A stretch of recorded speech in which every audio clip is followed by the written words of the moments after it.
ایک بہت سرمایہ دار شخص عارضہ قلب میں مبتلا ہوا تو علاج کے لیے بیرون ملک چلا گیا۔ جس ہسپتال میں اس نے علاج کروانا شروع کیا وہ اس ملک کا سب سے اعلیٰ اور مہنگا ترین ہاسپٹل تھا، مگر یہاں پر بھی علاج کے باوجود اسے افاقہ نہ ہوا اور حالت دن بدن بگڑتی چلی گئی۔ ڈاکٹروں نے بتایا کہ سرجری کے علاوہ اس کا کوئی علاج نہیں اور اس آپریشن کی کامیابی کے بارے میں بھی یقین کے ساتھ کچھ نہیں کہا جا سکتا، لیکن فوری آپریشن کے سوا کوئی چارہ کار بھی نہیں۔ جب اس نے یہ بات سنی تو ڈاکٹروں سے کہا، مجھے کچھ دنوں کی مہلت دیں، میں اپنے ملک میں جا کر اپنے گھر والوں، عزیز و اقارب اور احباب سے ملنا چاہتا ہوں، پتہ نہیں آپریشن کے بعد انہیں دیکھ سکوں گا یا نہیں۔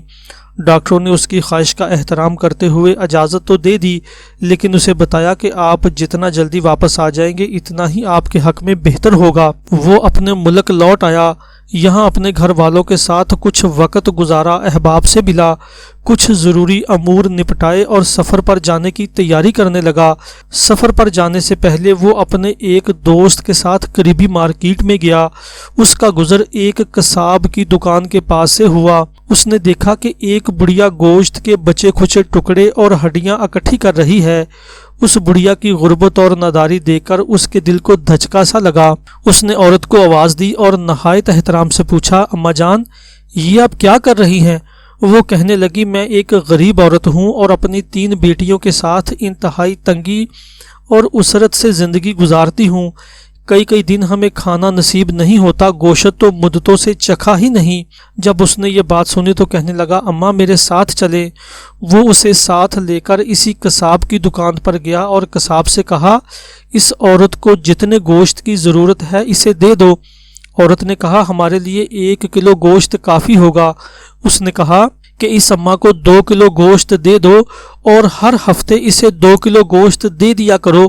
پھر اس نے 1 سال کی رقم ایڈوانس میں یکمشت ادا کر دی۔ اس مسکین بڑھیا نے اسی وقت اپنے ہاتھ اٹھائے اور اس کے لیے دعا کرنی شروع کر دی۔ جتنی دعائیں اس بڑھیا کے دل و دماغ میں آ سکتی تھی وہ سب اس نے کر ڈالی۔ اس شخص کے لیے بڑھیا کے دل کی اتھاہ گہرائیوں سے دعائیں نکل رہی تھیں۔ بڑھیا کی دعاؤں کا سلسلہ ابھی منقطع نہیں ہوا تھا کہ اس شخص نے اپنے اندر تبدیلی محسوس کی۔ اسے محسوس ہوا کہ اس کا مرض کم ہو رہا ہے اور اس کی حالت بہتر ہو رہی ہے۔ جب وہ گھر واپس آیا تو اس کا اپنی بیٹی سے سامنا ہوا۔ اس کی بیٹی اسے دیکھ کر کہنے لگی، ابا جان، ماشاءاللہ آج تو آپ بڑے تر و تازہ اور صحت مند نظر آ رہے ہیں۔ اس نے اپنی بیٹی کو پیش آنے والا واقعہ بتایا۔ بیٹی بہت خوش ہوئی اور اپنے والد کے لیے دعا کرنے لگی، یا اللہ میرے والد کو صحت عطا فرما، جس طرح میرے والد نے اس بڑھیا کی مشکل دور کی، میرے والد کی مصیبت بھی دور فرما۔ پھر اس نے دوبارہ رخت سفر باندھا اور ہسپتال پہنچ گیا۔ آپریشن سے پہلے جب اس کا میڈیکل چیک اپ کیا گیا تو ڈاکٹروں کی حیرت کی انتہا نہ رہی۔ میڈیکل کی تاریخ میں ایک عجوبہ ہو چکا تھا۔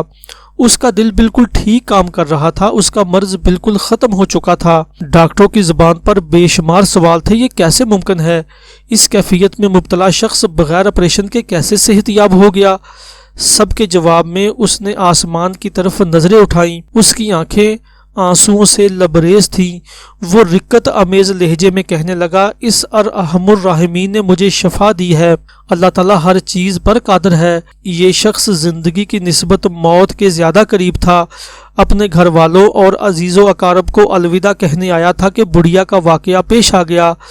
جب مسکین بڑھیا کے لیے اس کا دل نرم ہو گیا تو عرش عظیم کے اوپر ایسی ذات ہے جو سب سے بڑھ کر رحم کرنے والی اور سخی ہے، وہ رحمان اور رحیم ہے۔ اللہ تعالیٰ نے شفقت فرماتے ہوئے اس کی بیماری کو دور کر دیا۔ نبی علیہ السلام نے سچ فرمایا ہے۔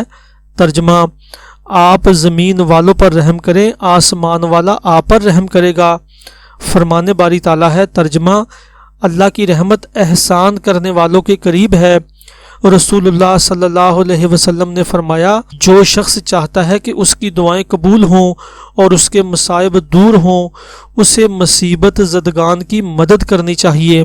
ویڈیو اچھی لگے تو چینل کو سبسکرائب کریں تاکہ مزید اچھی ویڈیوز بنانے کے لیے ہمیں حوصلہ افزائی ملتی رہے۔